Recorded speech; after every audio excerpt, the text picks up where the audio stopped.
What is up, guys? So Avengers Endgame marked the ending of the Marvel Cinematic Universe's Infinity Saga. The MCU is not over just yet, and it's going to go on for a very long time. There's even another movie with another villain coming out in just 2 months from now in Spider-Man Far From Home. The reason I'm doing this video now and not then, just like with my video where I ranked all the movies, is because this is not a video that will never really need to be updated. This is not necessarily ranking all the Marvel Cinematic Universe villains. It's ranking all the villains in the Infinity Saga. So this is it. This is the last time this video will technically ever need to be made. But the Marvel Cinematic Universe is a superhero franchise lasting 22 movies, and each one of these movies had a supervillain. There are 2 movies that had 2 villains, and I'll include those villains in this list, but I will not include any really side villains like the Black Order, Infinity War, or Hydra as an organization in the Winter Soldier, just like the villains, the main villains of the movie, which usually there's 1, but sometimes there is 2. So with all that in mind, let's get into this video, starting with the worst villain in the Marvel Cinematic Universe at 24.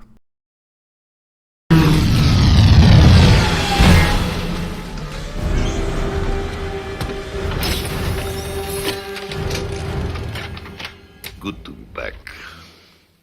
Oh, this ain't gonna be good. I really don't like this character. It's not the type of thing where you're supposed to hate the villain and I love to hate this villain. It's just he's just so annoying. I really dislike this character. He wasn't threatening. He was just kind of a rehash of both Iron Man and Ironmonger, the villain from the first Iron Man movie, just with whips, which is pretty lame, although somehow it does work in the comics apparently. I don't know, but I don't think it worked in the movie. The actor who played him wasn't very good in the role, and he was not very threatening at all. In general, I did not like this character, and the worst thing a villain can do is annoy you, and I think this is something that Whiplash did.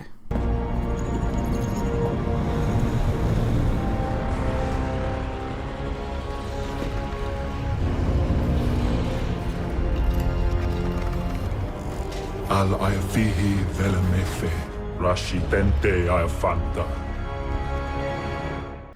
Malekith is known as the most forgettable villain in the Marvel Cinematic Universe, and the movie Thor: The Dark World is also one of the most forgettable movies in this universe as well, and for good reason. Malekith is one of the most boring villains you could think of, with such generic dialogue and such a generic motivation of just destroying the universe, or whatever it was, such a generic and boring design. Everything about this villain is so generic and boring, which is why he's so low on this list. No more false faces. You said you wanted the Mandarin. You're looking right at him. It was always me, Tony. Right from the start. I am the Mandarin! I can imagine an alternate universe pretty easily where Iron Man 3's villain, the Mandarin, is in the top 10, maybe top 5 of this list, because I genuinely loved the Mandarin in this movie. He was such a threatening villain with such a great presence on screen in this movie, being played by Ben Kingsley. Ben Kingsley did a great job in the scenes he had, but then the twist happened, which threw that all out the window for a pretty stupid punchline, which not only ruined the movie, but ruined not only that version of the villain who was just thrown away, but also the Aldrich Killian version of the villain, the Mandarin, because now we knew what we could have had. Instead, we just have Aldrich Killian, aka the Mandarin, which is incredibly disappointing.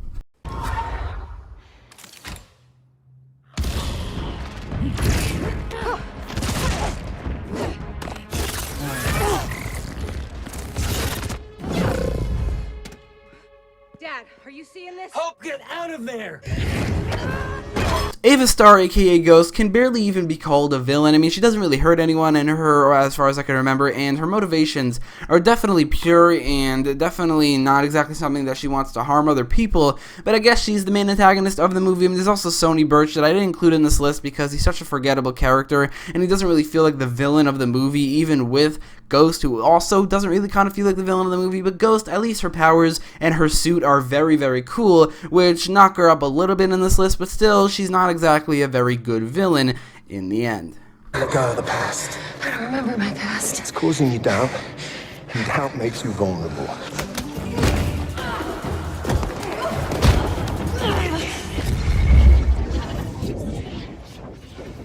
Control it.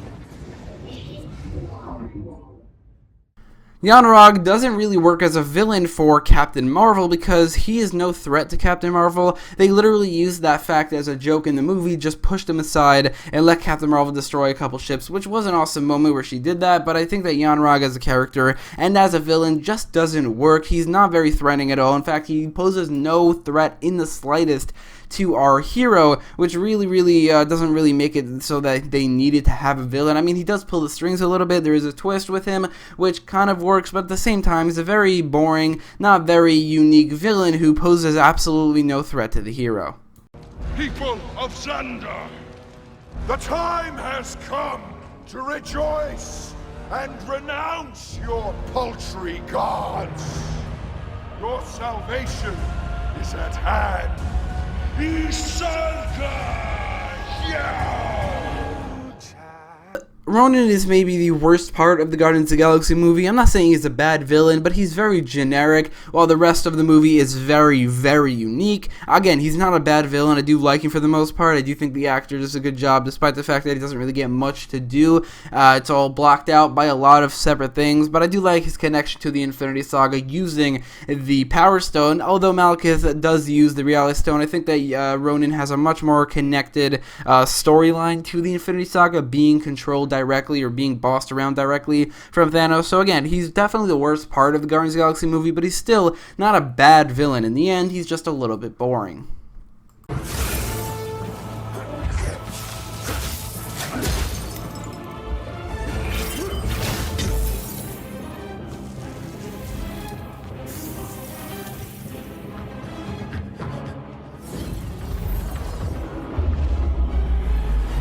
Caecilius is just another generic Marvel villain. He's just like a villain who's trying to summon a higher power for a purpose that he thinks is right. It's pretty generic. Don't get me wrong, I think it works for the movie. It definitely does, and the way they use the higher power being, and which I'll get to him in a second, is very clever, but it doesn't really work for Caecilius as a character in the end, as he just comes off as a pretty generic villain.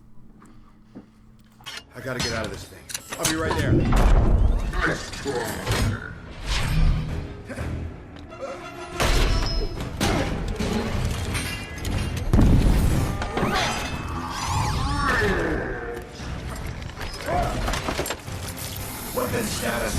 I think that before he got into the Ironmonger suit, he really was a great villain. Like, he made me so uneasy with the way he got into the hero's personal space, which I don't know if that was the director's choice or the actor's choice, but it really worked to make him really creepy. He has a background with Tony Stark, which works for the movie, and the twist that he is behind everything, especially like the kidnapping of Tony Stark in the beginning, it really works for this movie. It's just that when he gets into the Ironmonger suit, he gets pretty generic, but in the end, he is one of the best of the generic villains in this universe.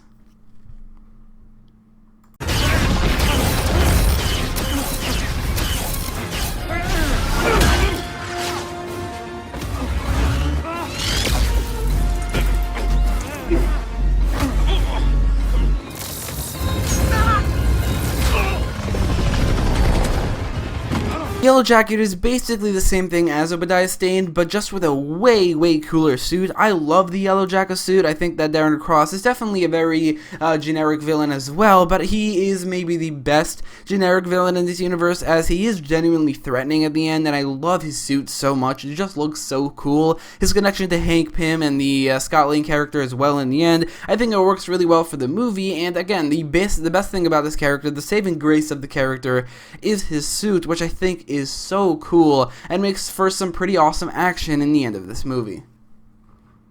You've come to die. Your world is now my world. Like all worlds.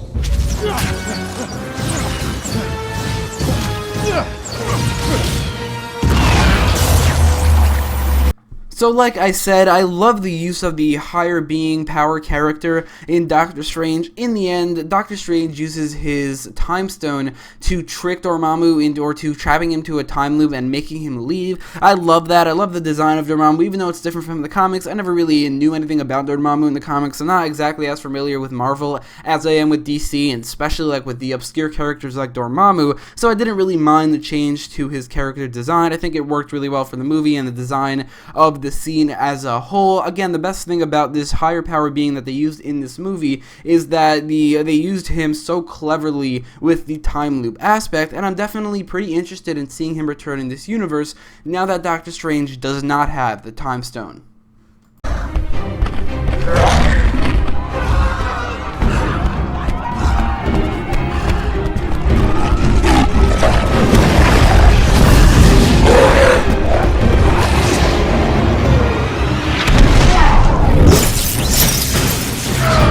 Abomination is maybe the best thing about the Incredible Hulk movie, as well as the inclusion of General Ross and the actor who plays him, who they brought back. I do think that they should bring back Abomination in the future because I think this is a great version of the character. I like the design a lot. I loved how they contested him with the Hulk, and I love the fight scene between them as well. And Emil Blonsky like being obsessed with the power of the Hulk and trying to get that for himself. I really liked all of that, and it all made it for one of the best parts, if not the best part, and maybe the only great part about the Incredible Hulk. You don't have one of those, do you? You are deluded, Captain. You pretend to be a simple soldier, but in reality, you are just afraid to admit that we have left humanity behind. I would say that this is probably just the perfect use of Captain America's nemesis, the Red Skull. I don't think they could have done the character better. The design of his actual Red Skull is perfect, and his motivation and everything around him is, I think, perfect. His rivalry with Captain America is not incredible or anything, but it is pretty good in the end, and I think Red Skull managed to be a pretty great version of Captain America's arch-nemesis and a pretty iconic villain. What happened to you on Earth that turned you so soft? Don't tell me it was that woman. Oh, it was. Well, maybe when we're finished here, I'll pay her a visit myself. Just like the Abomination and also Red Skull, I think the Phase 1 movies definitely nailed the arch-nemeses of these characters. Not really Iron Man, because they didn't do Iron Man's arch-nemesis until Iron Man 3, where they screwed it up. But for Red Skull, Abomination, and Loki, they definitely nailed them. Tom Hiddleston does a great job in this role. His motivation and everything about him, like the way he uses his powers, I really like all of it, and how he pulls the strings of everything that happens in this movie. I like it all a lot. This isn't his best turn as a villain, nor is it his best movie as a whole, but he definitely is a great villain in this almost mediocre Marvel movie. It's not possible. Darling, you have no idea what's possible.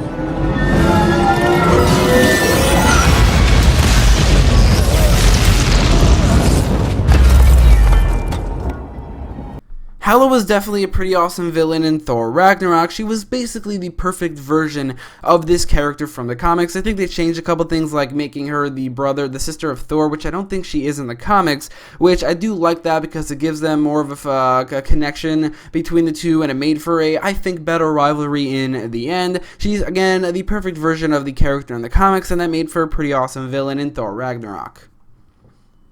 Go up in my mouth, but If you believe in peace, then let us keep it. I think you're confusing peace with quiet. Yeah, what's the vibranium for? I'm glad you asked that because I wanted to take this time to explain my evil plan.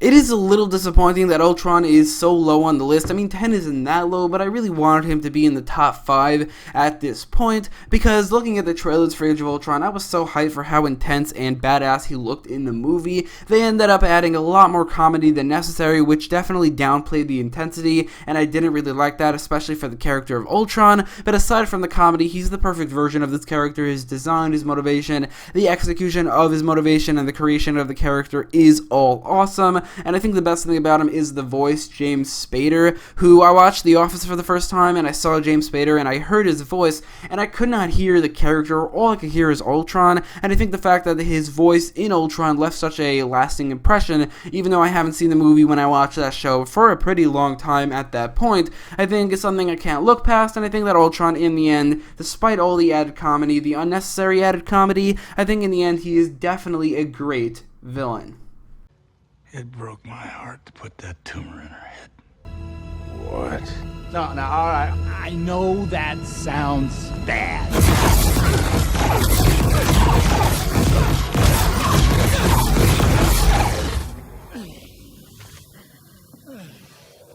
Who in the hell do you think you are?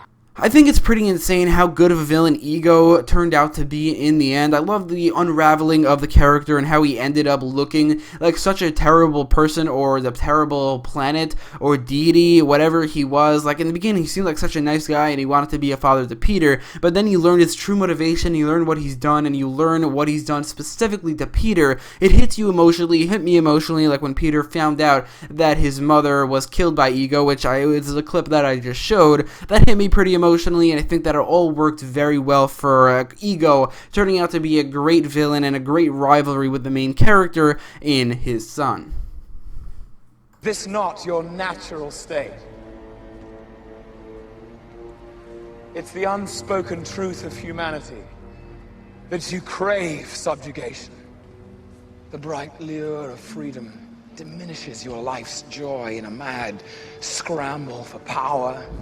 Loki was great in the Avengers, but Loki was great in Thor, but he upped his game for the Avengers. He was a great villain for this movie. I think that Tom Hiddleston did a great job in this role, even better than in Thor, or at least equal to how he was in Thor. He did a great job in both. This movie, I think the best thing about Loki is the fact that he had a great rivalry with obviously Thor, but also Iron Man and Captain America. Black Widow had a lot of great scenes with him. Hawkeye had a whole storyline with him as well, and Hulk had that scene where he just smashes him around. I loved his rivalry with every single one of the Avengers in this movie, which led to a great villain with a great rivalry with every single one of the heroes. It helps that he is a very threatening presence. Tom Hiddleston did a great job in the role, ending up for an awesome villain in Loki.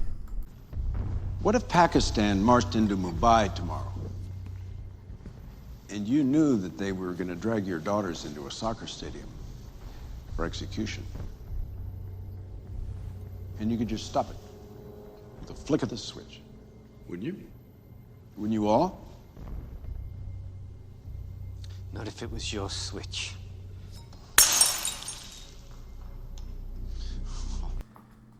Alexander Pierce is kind of the perfect behind-the-scenes, kind of pulling the strings villain for Captain America the Winter Soldier. The only difference between him and the same type of villain like Lex Luthor or the Kingpin is that he never gets physical, and he had a Winter Soldier to get not only physical in the movie to be the muscle, but also to be the emotion of the connection between himself and the main hero, and together they worked as a great duo for the villains of this movie. And I'll get to the Winter Soldier in a second, but I think Alexander Pierce was an awesome villain in Captain America the Winter Soldier.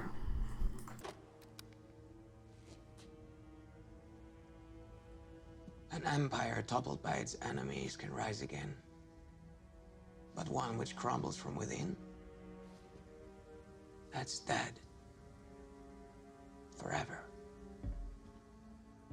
Just like Alexander Pierce, Helmut Zemo is the perfect behind-the-scenes, pulling-the-strings character with, instead of the villain being the actual muscle who gets physical and gets to fight with the hero and be the emotion behind that fight, instead of it being a villain, it's actually Iron Man. But Helmut Zemo was the guy who pulled the strings in this movie, and he was the guy behind the scenes, and I love that. I loved how they unraveled his plan. I love the actual motivation of the character. For Alexander Pierce, it was like for the greater good, which I like, but Helmut Zemo was more of a revenge thing, which I also really like a lot. I loved Helmut Zemo. I think he's a very underrated villain for the Marvel Cinematic Universe. I heard when Civil War came out that it was great, but the villain wasn't good. I disagree. I think it was great, and the villain was great as well. And Helmut Zemo was, again, the perfect behind-the-scenes villain who pulls the strings and manipulates everything that goes together in the actual Civil War.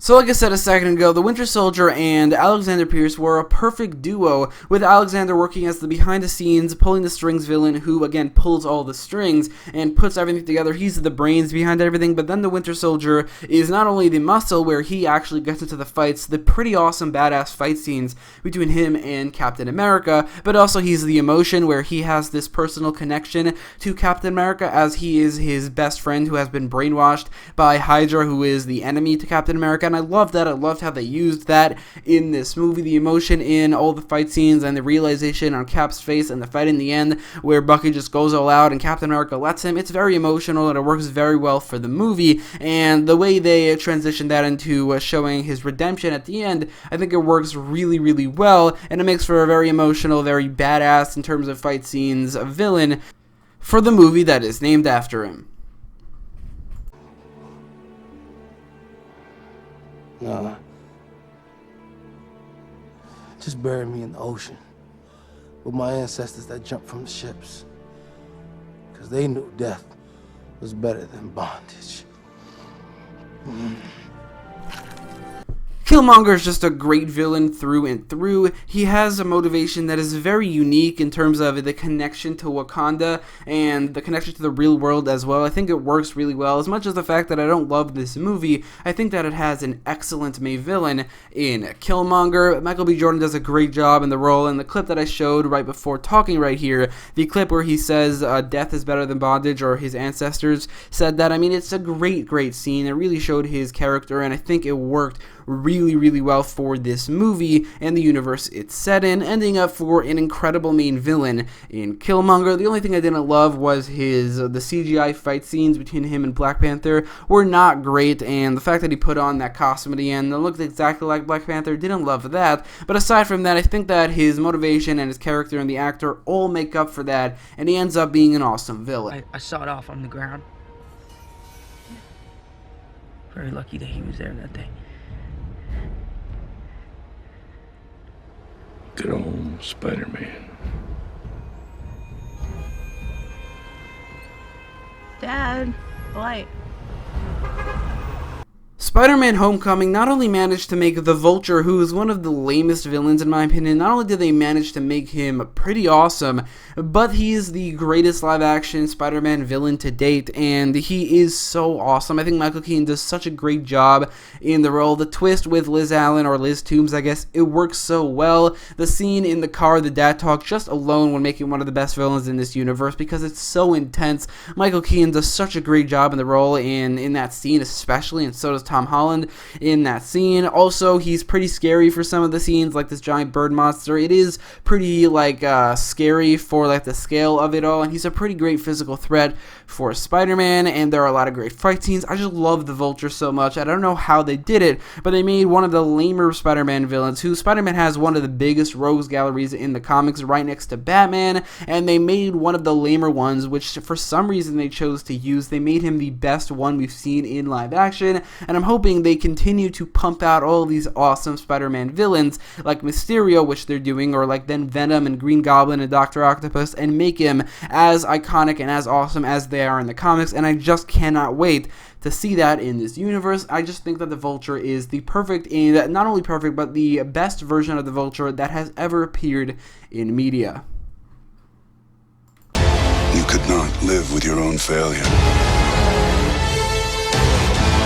Where did that bring you? Back to me.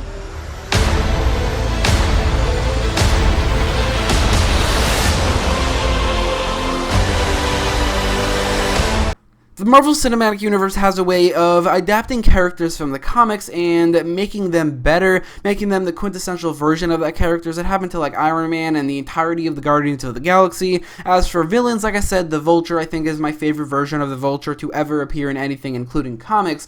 But then there is Thanos, who is so much better than his comic book counterpart. Now, I know that might be a little bit controversial for any of the diehard comic fans, but I have read Infinity Gauntlet. I read it before I watched Infinity War, and Thanos is nowhere near as good as he is in the movie. He's not as good as he is in Infinity War in Endgame, which is the number 2 slot on this list, because it's kind of a different Thanos. It's an alternate reality Thanos with a slightly different motivation, a slightly less life experience, which you can clearly see he's vastly different, but he's still just as awesome or slightly less awesome. Josh Brolin just does such an awesome job in the role. The CGI is insane to look at, and his physical threat is so insane. I mean, it is crazy, even without the Infinity Stones, which is kind of maybe a plot hole, but either way, I don't really care. Even without the Infinity Stones, he's so physically threatening. He's beating up all these Avengers, and the only way they're winning, in the end, the only way they win is because of they use the Infinity Stones themselves. I think this version of Thanos is not the quintessential version of Thanos, but it is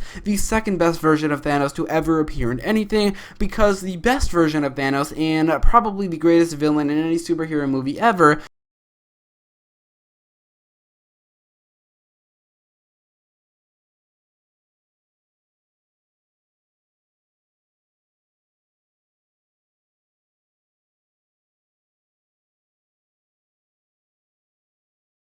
Thanos is set to be the main character of the movie. He has the most screen time, which is very evident when you watch the movie. It's very clear that he is kind of the main character, which I think works very well for Infinity War. It works very well for making him the villain of this movie, as well as the big villain at the end of this saga. Again, the CGI is insane. The motion capture and the voiceover from Josh Brolin is also top-notch, and the physical threat that he is also, again, insane. But I think the best thing that this movie is for Thanos is that it makes him not only a household name, he's now one of the most iconic supervillains of all time, which is crazy. Like, right next to the Joker and Lex Luthor, he is up there as one of the most iconic and famous and feared supervillains of all time. But also, I think it improved on the comic version of this character so much in his motivation, the complexity of the character, everything to do with the physical threat that he is. In the comics, his motivation is that he wants to please death, the physical embodiment of death, which is why he wipes out half the universe,